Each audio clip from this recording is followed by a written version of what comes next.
sister's a therapist and I tell jokes.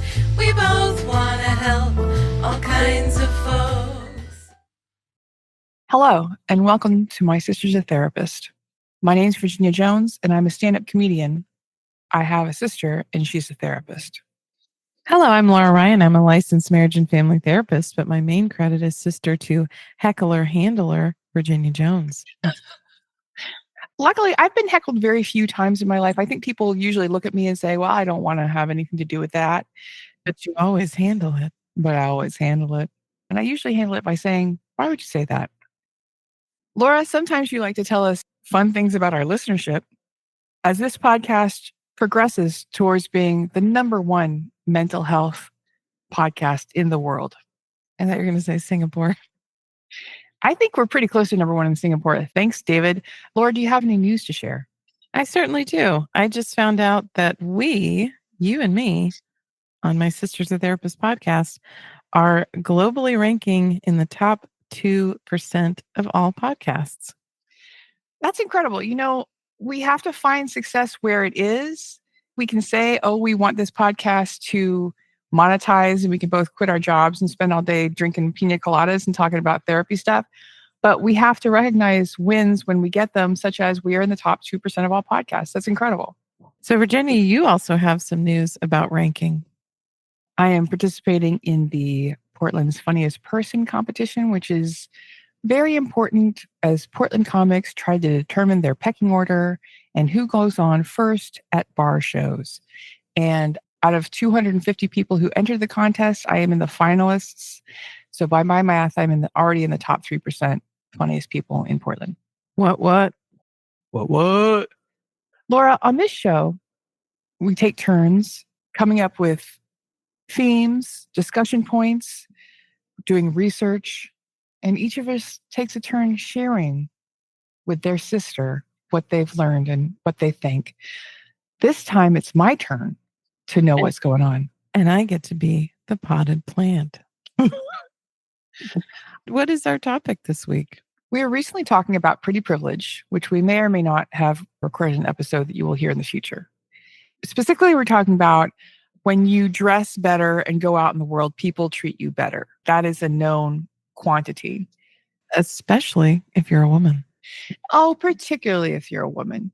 And there's sayings like dress for success or clothes make the man, which if we go along our theory that everything comes from the Bible or from Shakespeare, where do you think clothes make the man is from? The Bible? Is from Shakespeare's Hamlet. The quote is, the apparel oft proclaims the man. Added on to by Mark Twain, naked people have little or no influence on society. Is that true? I guess they don't usually wind up in public office. Well, they end up with a pretty big OF following. That's true. We are aware that how you dress changes how you are perceived by other people.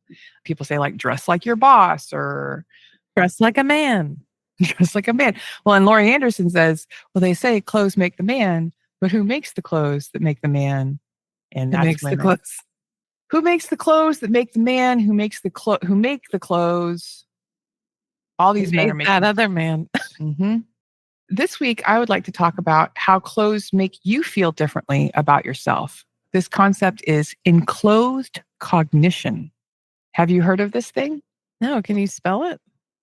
Enclothed is Enclothed. And cognition is like ignition with a cog in it. Enclothed cognition has been described as the overall influence that clothing has on the wearer's psychological process. So this is where our worlds collide. Yes.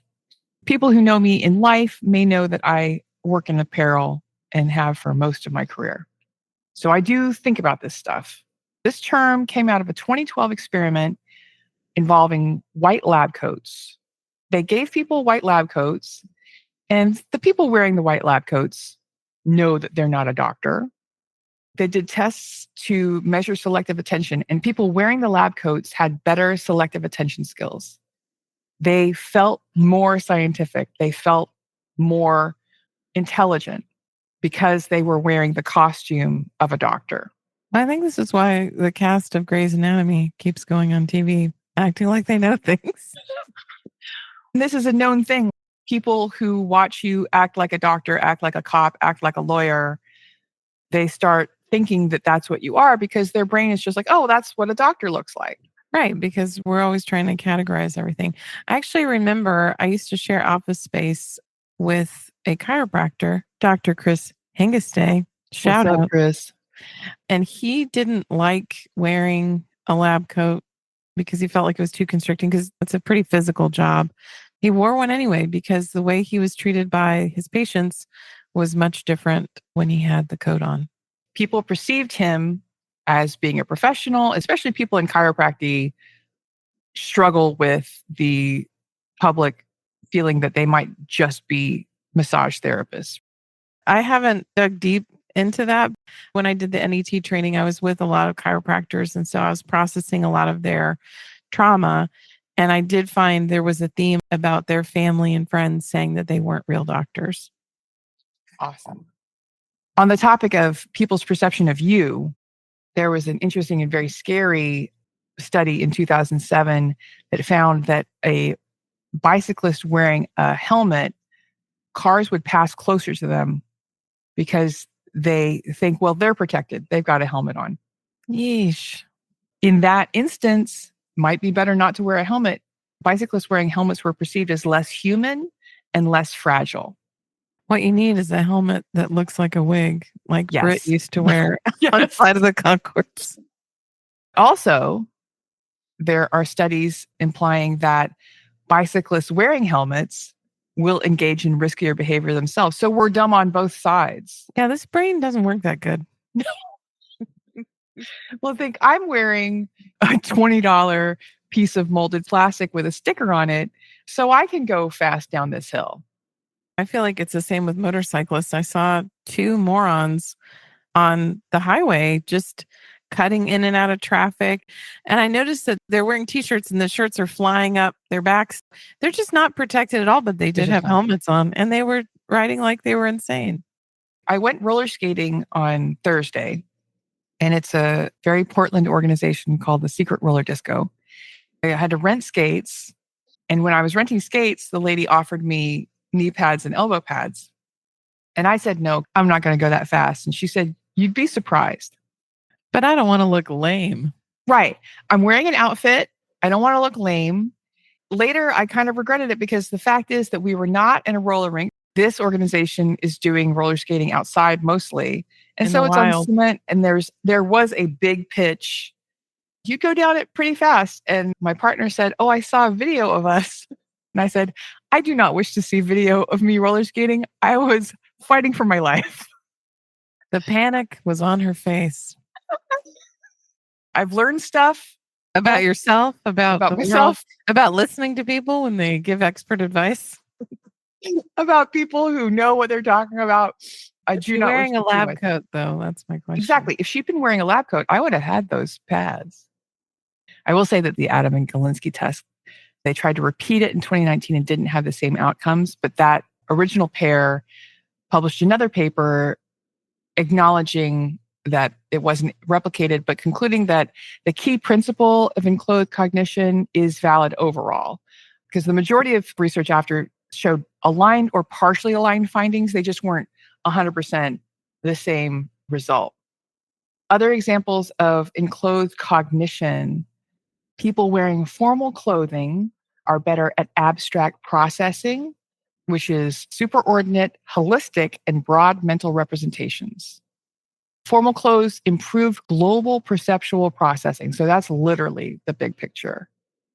They compared participants in upper class clothes, business suit, and lower class clothes, sweatpants, using negotiation profits and testosterone level as hormones related to dominance. They suggested that wearing upper class clothes is associated to higher self-benefiting behavior and significantly higher testosterone.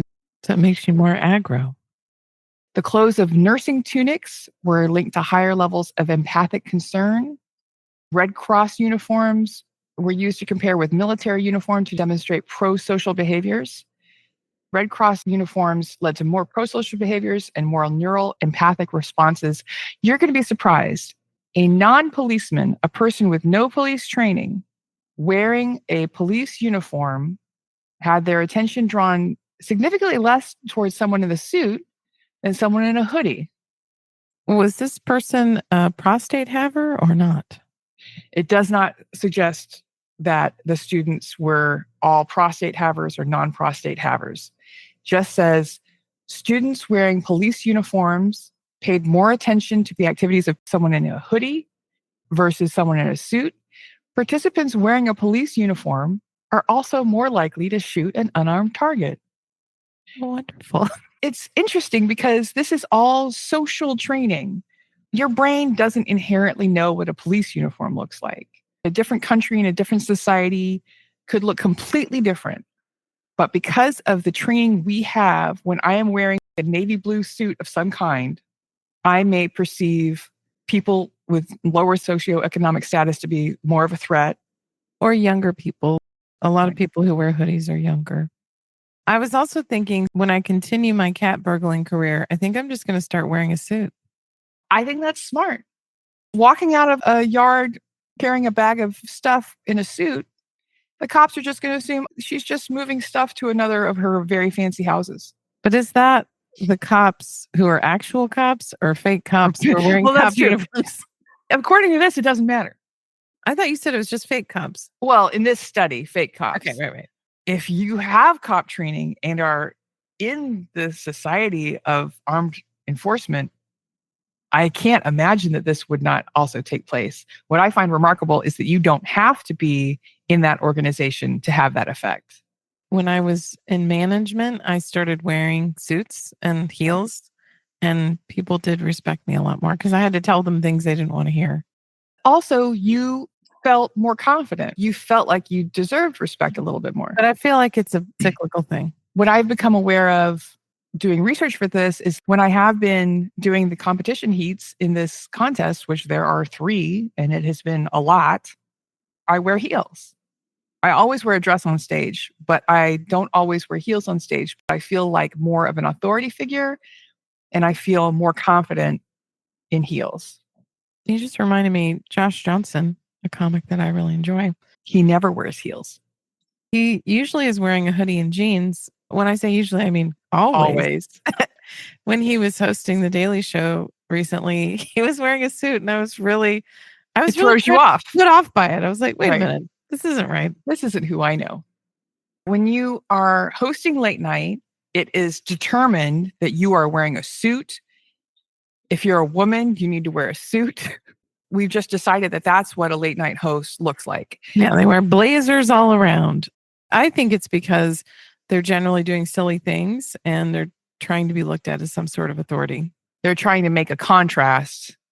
But Conan O'Brien, when he was hosting his late night talk show, he wore a suit, and then he got fired from that show and he went on tour, and he started wearing usually a t-shirt, a dark denim jacket, and dark jeans.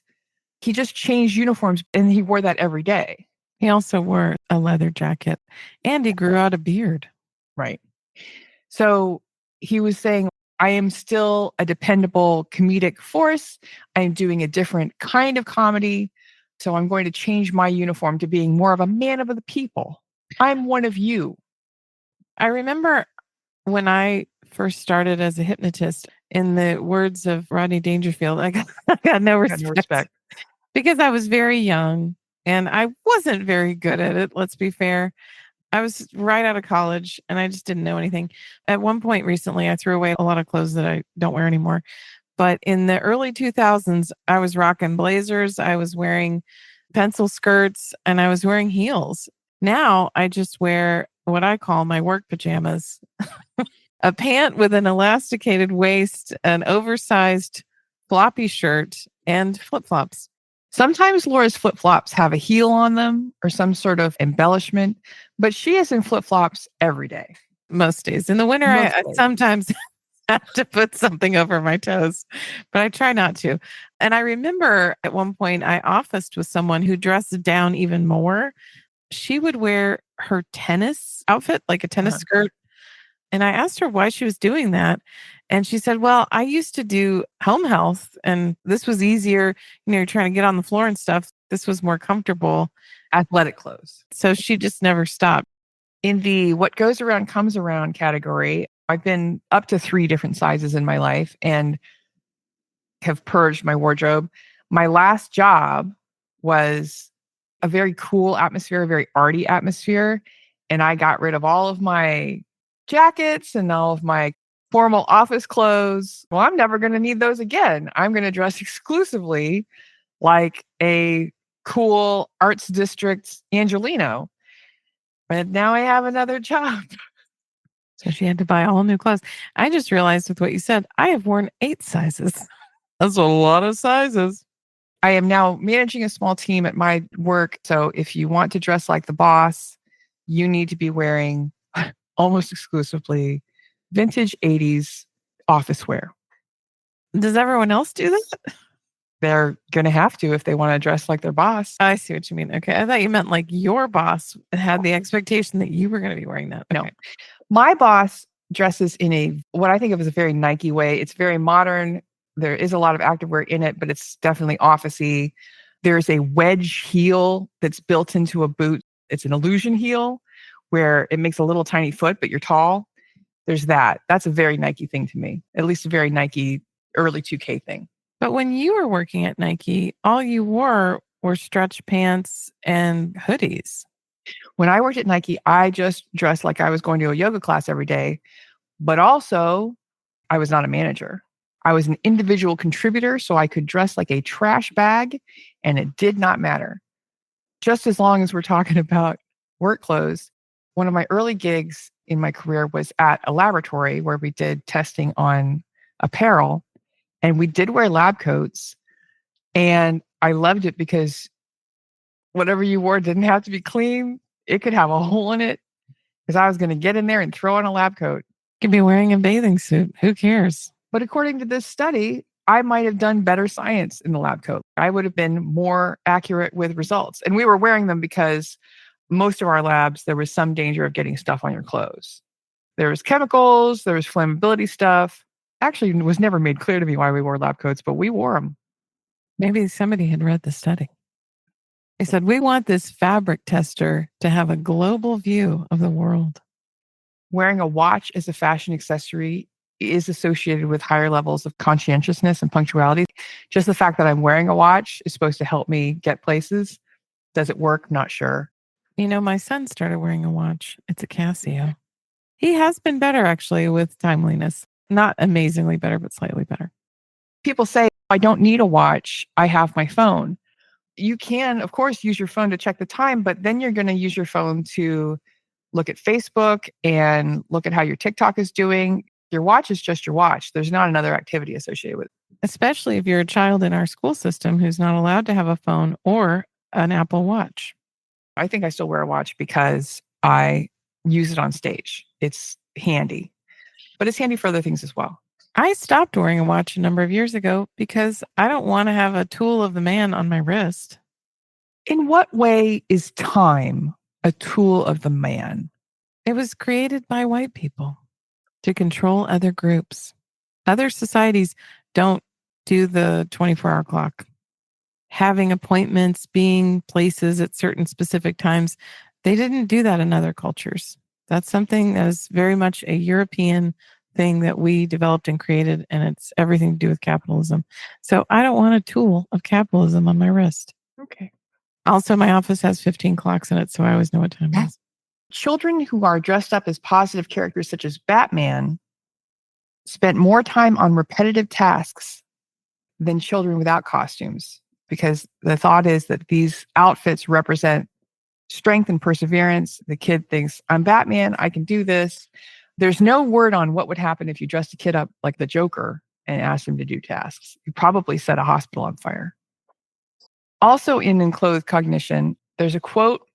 I believe I read it at the Film Museum in Berlin, and it was by Marlene Dietrich. They were working on her costume for a film, and she was listing out the stuff she needed. And she listed that she needed silk underwear. One of the producers was like, well, you don't need silk underwear. No one's going to see it on screen. And she said, but I will know I have it on, and I will move differently. Why couldn't she provide her own underwear? That's what I want to know. You got to get what you can. If you can make work buy you nice underwear, do it. On this tip, I want to talk about repetitive wardrobe. There are some very smart people who have decided to wear the same thing every day because they feel that it increases productivity because they don't have to think about what they're going to wear. Can you think of anybody like that? Yes. Albert Einstein and the guy that used to be on that fashion show, Michael Kors. David Lynch wore the same thing every day or a similar thing every day.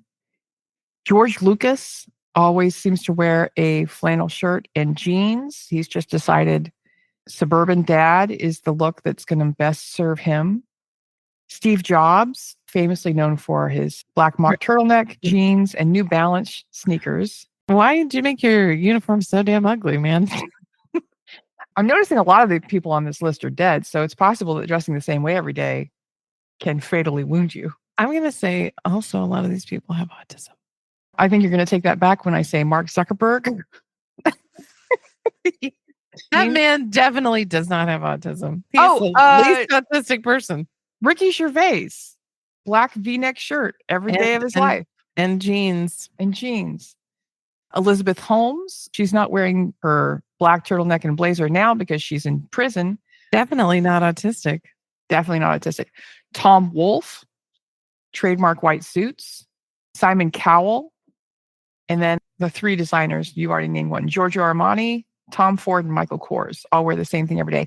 And ironically, a lot of fashion designers wear the same thing every day. The uniform is black and it is consistent because I think there's an idea that one, I need to be creative. I'm not going to put that energy into my own clothing. Two, this is my take on it. The people who I'm selling to and making clothes for are suckers. I'm smarter than they are. I'm just going to wear this black suit every day.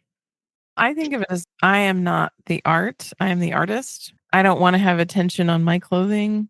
It's interesting because it sounds like almost all of these uniforms are black shirts and jeans mostly.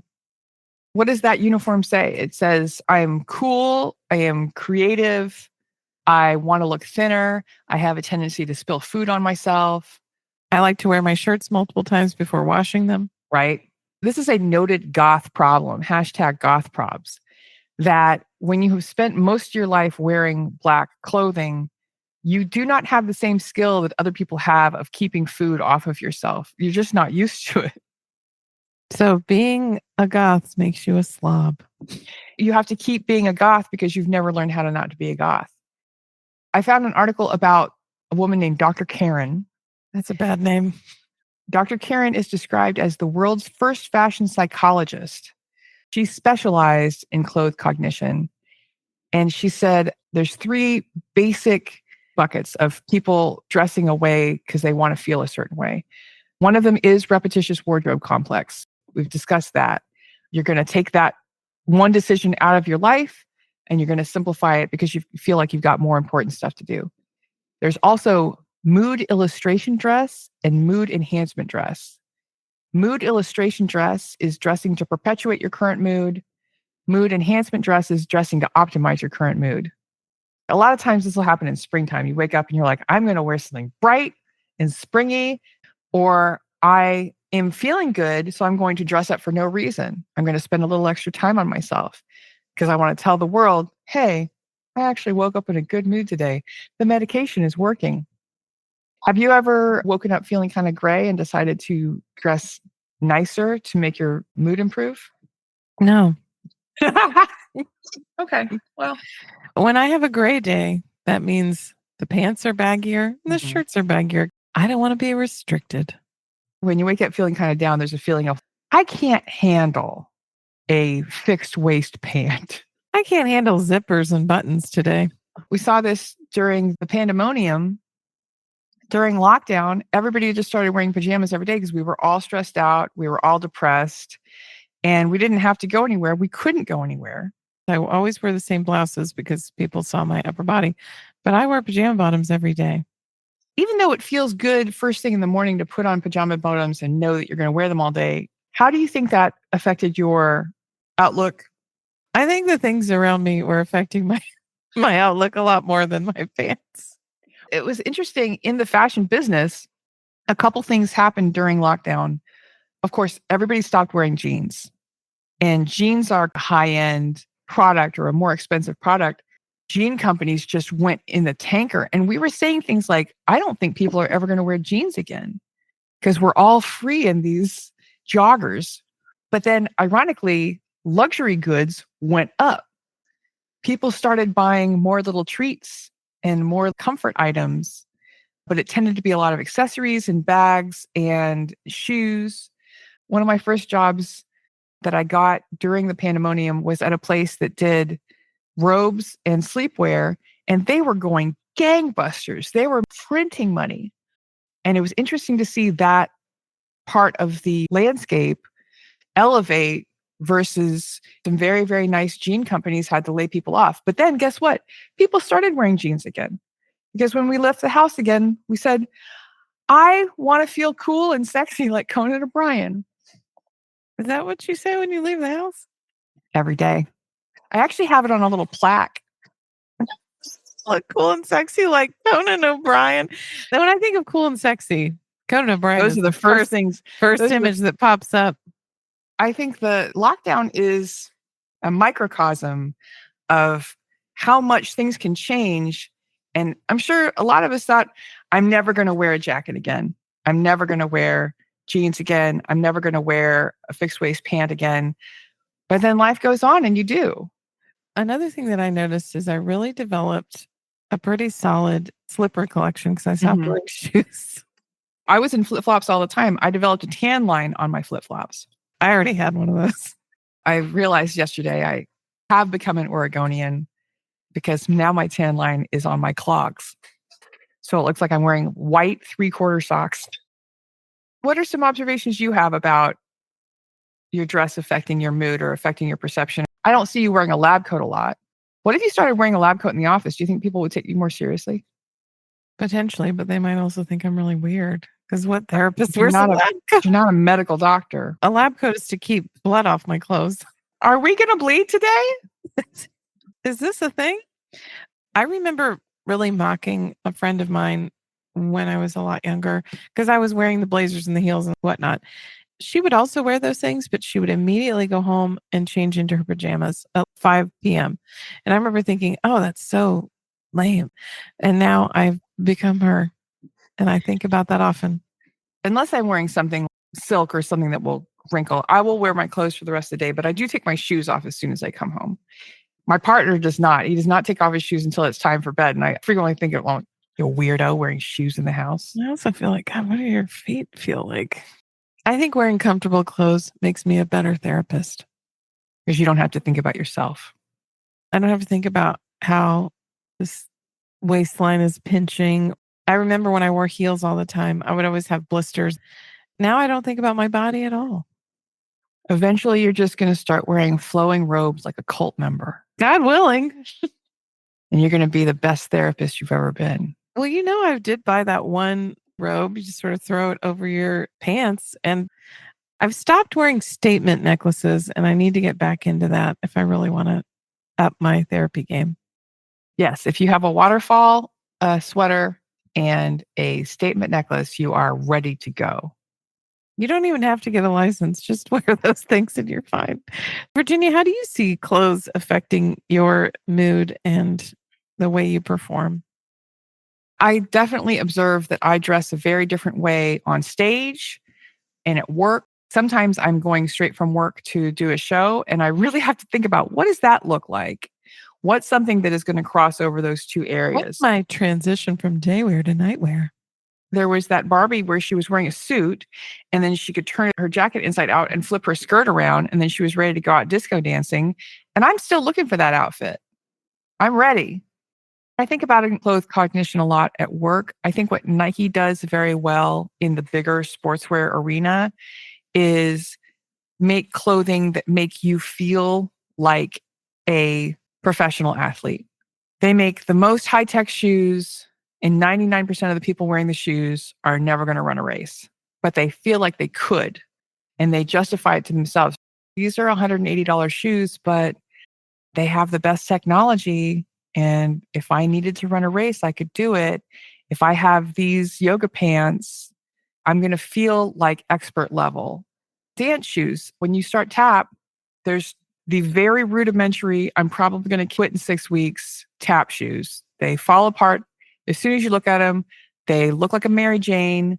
They're very flat. They maybe have a ribbon tie. And then after that, there's the professional level tap shoes. And if you've been tapping for a while, you'll wear those because you just want to feel like I could be a professional. I want to feel like I could perform at that level. And so I better buy myself the very best. Now that I think about it, I think about waitressing. And when I transitioned from scumbag waitressing to fine dining, it was a different vibe. I remember working at Hickory Street Bar and Grill, now defunct, and I would wear a tucked in, pulled out t-shirt and very low quality jeans that I had not invested in. I don't remember feeling like I commanded particular respect, but when I went and worked in fine dining, I'm wearing a crisp white shirt, dress pants, not a blazer or vest, but I might as well have, and a tie. I felt a little bit more put together and like I commanded a little bit more respect in that uniform. I also feel that when I am dressed more formally, I do sense myself carrying myself differently, taking a little more time, maybe sitting up. I just feel like my body wants to move in a different way based on what I'm wearing. So, Laura, what are your final thoughts? I feel like I maybe just got them. Big picture, what do you think about the concept of enclothed cognition? I guess the point that I would like to explore more is the idea of The cyclical behavior. nature. I think that's an interesting point, and that's not in any of the articles. So that's just a real therapy point. People are treating you differently, so you feel differently. I used to have these big dinners for my birthday, and I've gotten out of the habit. I would order this custom made dress every year, and that was sort of my gift to myself. And I do find that when I'm wearing one of those dresses, I look better. The dress is literally made to my specifications in exactly the way that is most flattering for my silhouette. And people do treat me differently. So then I feel different. My sister was addicted to, what was that show? The Don't Wear That show? What not to wear. It Go was to a the UK person's version. house and torture them and pull everything out of their closet, make fun of it, and throw it on the floor. Then they would give them 3 outfits and say, go on for the rest of your life. They had a pretty big budget. I feel like it was like $5,000. I do agree with you. You can learn what suits you best. I find that, ironically, what I'm most attracted to is a very specific period of the 70s, but it used to be the 60s. There's certain things I go back to all the time. For example, if I were a designer, everything I made would probably have a dagger collar on it because I just love a long, pointy collar. I just do. The height of fashion. That's part of Virginia's capsule collection. Being a truly stylish person means you don't really follow fashion. Is that what it means? I think so. Or you look like a clown all the time. Who smells a little bit musty. Both things can be true. Well, I guess I'm thinking about Betsy Johnson. She has a very signature look. She does not follow fashion, but she You does can also recognize her a million miles away. Right, but she also looks kind of ridiculous. Lady, what are you, 70? And you're wearing an eye patch, skirt, and a halter top. Sounds like you've got a little bit of internalized misogyny in there. She also has yarn in her hair. I can't really take her seriously. She has taken to heart the idea that her line represents her. She continues to dress in that fashion. Did you know that Betsy Johnson's hair, I know you do because I told you this, her hairstyle, which is an extensions-based style, takes 20 hours to do. Talk to the average Black woman and she'll say, yeah, mine too. I did read this, that older people who dress younger are perceived as younger. I'm very personally offended by all of the helpful articles, the BuzzFeed, like 20 things to stop wearing after you turn 30. What to wear when you're 52 and a half. That sounds oddly specific. Did it say something about dart collars? I resist the idea that when you get to a certain age, you shouldn't just continue to wear what makes you feel comfortable because, you should just wear the potato sack and sit in the corner and be quiet and don't bother anybody and don't ask your kids to visit you. Just take yourself out of society. Disappear. Did you know that the 3 kinds of people who are most likely to fall victim to serial killers are sex workers, gay men, and older women. That's just rooted in misogyny and homophobia. These are the people who can drop out of society and no one really notices. So, Virginia, what are your final thoughts on this topic?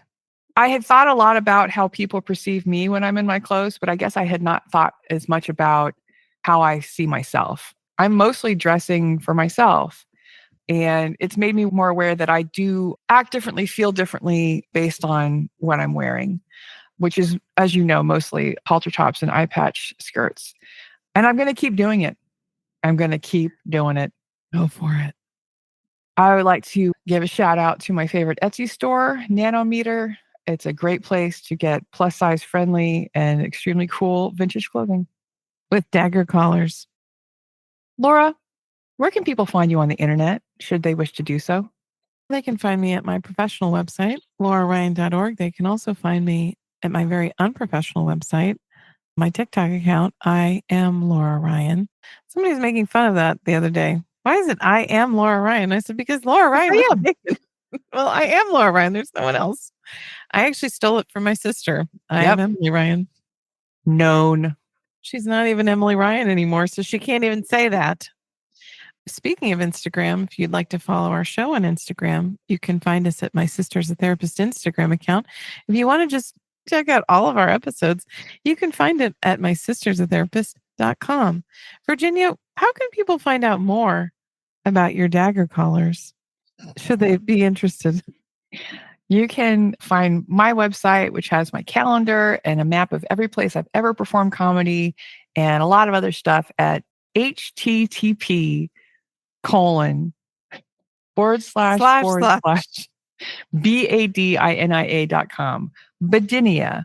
That's also my name on TikTok, and that is my name on Instagram, and that is my name on Peloton and most places. If you would like to write us a letter, a suggestion, a compliment, a thought you had, you can write us at hello@mysistersatherapist.com. If you would like to hire us, as so many people have, to open your dog sitting facility or sports wheels salesman workshop or your house of sexy clown training, you can write us at hireus@mysistersatherapist.com. If you are someone who started listening to the podcast because of my appearance at last week's Comedy in the Park at Laurelhurst Park, I would like to say welcome. If you are somebody who started listening to the podcast at last year's Comedy in the Park, I would like to say thank you, Anna. Welcome back. If you like the podcast, a great way to show that is by writing us a review. And that can be on Spotify, it can be on Apple Podcasts, or it can be on Amazon, or it can be on Audible. And we will see it and we will probably read it out loud. Laura, do you have something you'd like to read out loud this week? I do. I'm going to read a listener email. You know how sometimes on TikTok, you'll get a TikTok you made a year ago, and it's called On This Day? Yes. Well, today we had a TikTok from our episode Drug Talk with Wendy Bird. So I'm going to read an email about that episode. I just listened to Drug Talk with Wendy Bird, and I had to know why ketamine doesn't work on snails. I found out that it's because they have a different nervous system compared to mammals, but boy, do they react to salt in a bad way. Thanks, Antonika. Antonika, we love that you're doing the research for us. She's doing the work. We want to thank Antonika. We want to thank all of our listeners. I want to thank you, Laura, for being my partner on this journey. And I want to thank myself for really putting a lot of herself into this wonderful project that is My Sister's a Therapist. I want to thank whoever invented the dagger collar, because otherwise Virginia would just be naked all the time. And in the words of our spiritual founder, Billy Ray Valentine, Capricorn, we'd like to say, we can make it, baby. Me and you. Bye-bye. Bye-bye.